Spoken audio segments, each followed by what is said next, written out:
This evening I'm going to be illustrating the different parts that are in the rear brake caliper for the DeTomaso Pantera. These are stock parts. There's been a lot of interesting discussion on how does this caliper system work, how do you collapse the pistons once you are changing brake pads, things of that nature.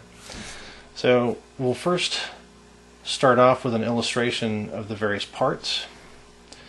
The housing, this is the housing. It has a hole entirely through the center.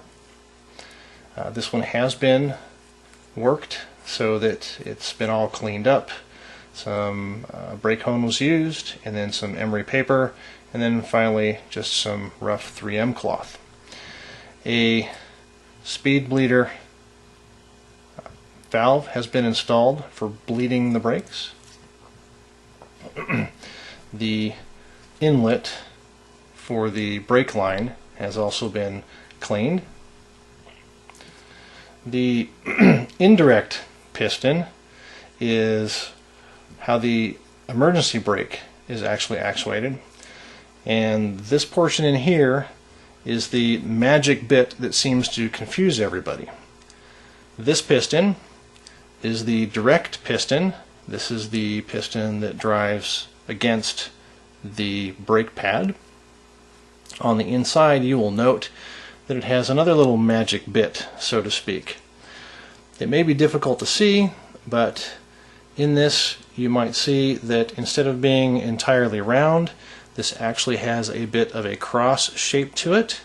What may be difficult to see is that on the raised portions there are actually serrations like threads. The indirect piston also has an area that is somewhat cross-shaped, and at the top, very top portion in here are more serrations. This area inside is allowed to float a certain amount, and the entire purpose of this, inside the caliper, these two pieces actually go together. The hydraulic pressure pushes the direct piston against the pad, whereas the lever action of the emergency brake pushes the entire assembly, when it's pulled, towards the brake pad. As the brakes wear, as the brake pads wear, the two halves begin to separate along the serrations. Here's where the magic bit is. I can install this, but when I turn it 45 degrees, the entire assembly is now locked in place. That is the proper orientation for both parts. When assembled, you don't see the distance in between the two pistons. In order to collapse this piston, the user typically would take a screwdriver at the caliper, rotate the piston 45 degrees, and then easily collapse the pistons back together. Afterwards, the user would then rotate the piston back up. On the back side of the stock brake pad is a tab or a pin that sits in this slot to prevent this piston from rotating to the point where it would slip. If it did slip, then the action of the brake would be somewhat defeated, although the hydraulic action would continue to give you braking motion.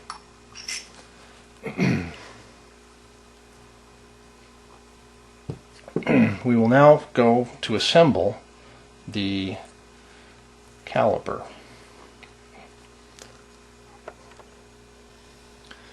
Before we do this, let's go ahead and assemble the parts to better illustrate this action. The indirect piston, which is essentially driven by the parking brake lever. The direct piston, oriented properly, slides together. Now, I can easily, because there are no seals or any other encumbrances, rotate the piston. So now these both move as an entire assembly.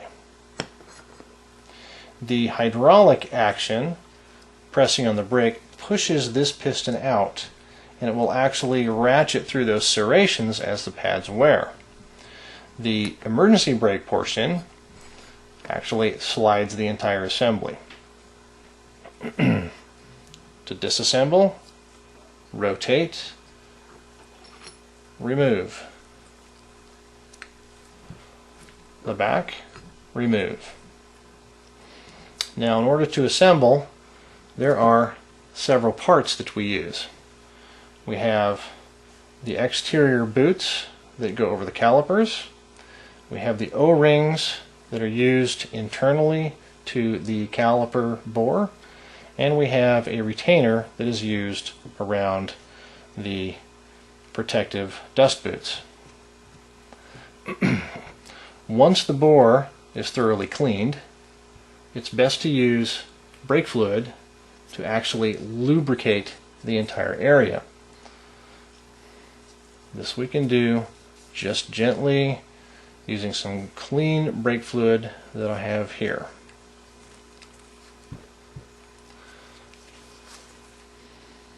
Taking an O-ring, I like to just get it wet with brake fluid and then install it to the bore. Gently installing. One of the key items is to make sure that the O-ring is not twisted in the groove. If it is twisted in the groove, it will be more difficult to get the piston in, and it will result in tearing of the O-ring, which you do not want to have. Rotating over, we'll take the other O-ring and we will install it very similarly, gently pressing it into place and making sure that it is properly lined up.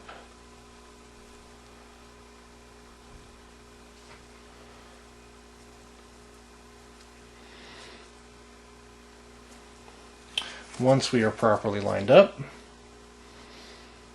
it's time to install the pistons. Again, using a little brake fluid as lubrication, we will gently insert and use a gentle twisting motion to try and get past the O-ring, as it may be stiff. There. We want to try and not damage the O-ring in any way.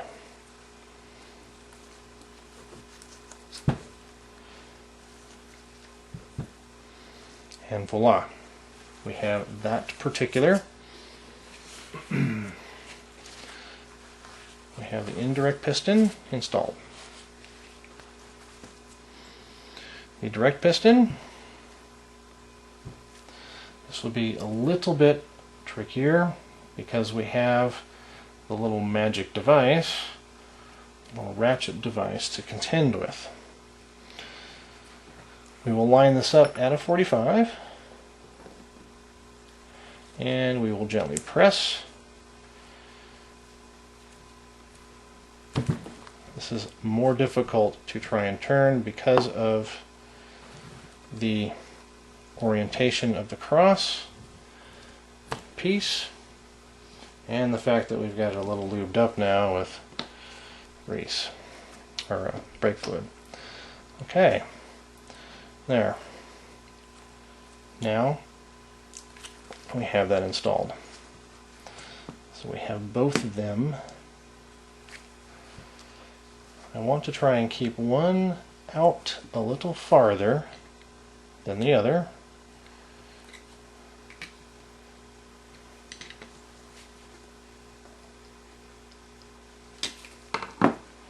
So that it's easier to install.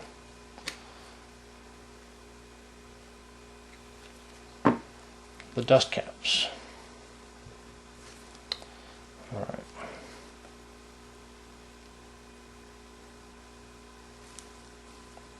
Okay, evening up this edge of the piston with this outer edge of the caliper should make it easier to install our dust cap. First I'm going to dry the area a little.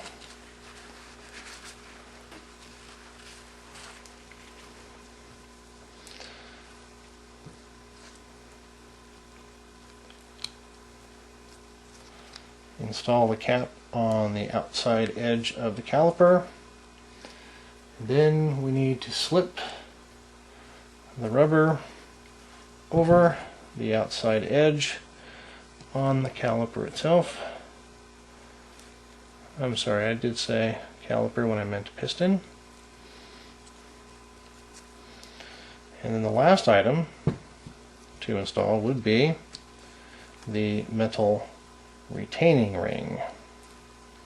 And in this case, it's going to be a wee bit on the tight side.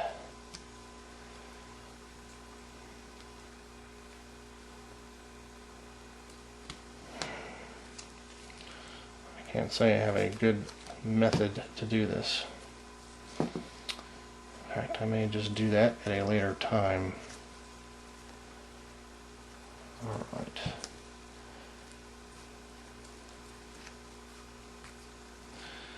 The other piston is done similarly, except in this case we have to get the rubber boot past the lever first, gently around the pin, and then gently installed to the base.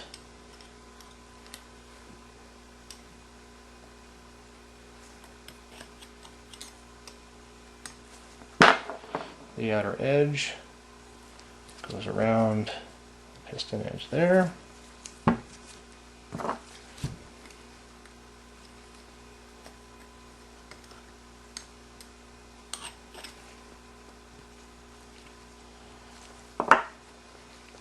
And then another ring around the seal. That is almost the completion. After reviewing the new retainer rings against the old retainer rings, I elected to use the old retainer rings. This one, as an example, has a small gap still left after the retainer ring is all the way around. When I tried to install one of the new ones, it overlapped and actually began to try and slip itself off. So the old retainer ring in this case worked better.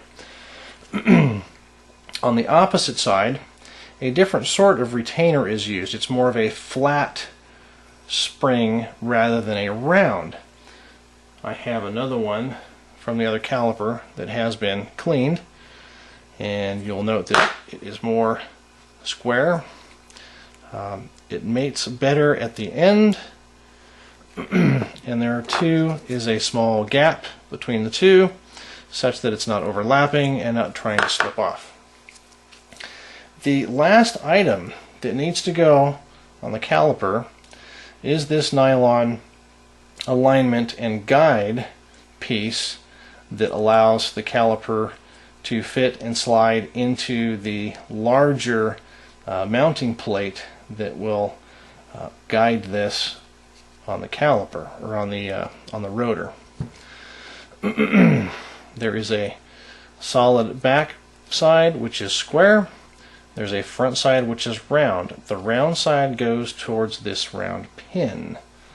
In order to install, one must slide it as far as one can and then lever the brake lever up, slide the nylon piece the rest of the way in, and then you will note that the brake lever portion rides against a piece of the nylon.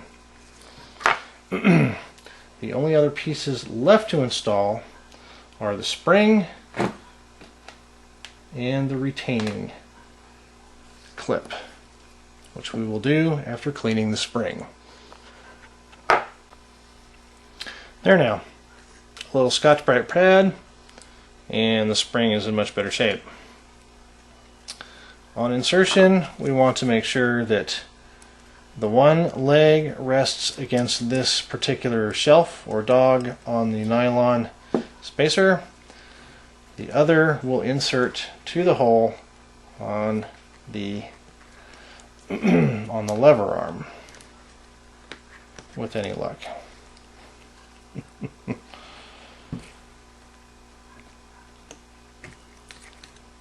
Which I am not currently having. Time for a little tool. Sorry for the interruption. Pair of strong needle nose pliers. I'm going to lift underneath the angled portion such that when I align it to the hole, I can give it a slight tweak to get it inserted to the hole. I'll press the entire spring assembly back, and I have a retaining clip that must be pressed into place thusly. There. My retaining clip is in place, holding the spring assembly in. The nylon spacer guide has been installed. The retaining ring, the dust shield, the O-ring, the other O-ring, the dust shield, the other retaining ring. And again, as an illustration, in order to move the piston, one must take a flat screwdriver, rotate the piston 45 degrees, and then it will be free to move back into the indirect piston.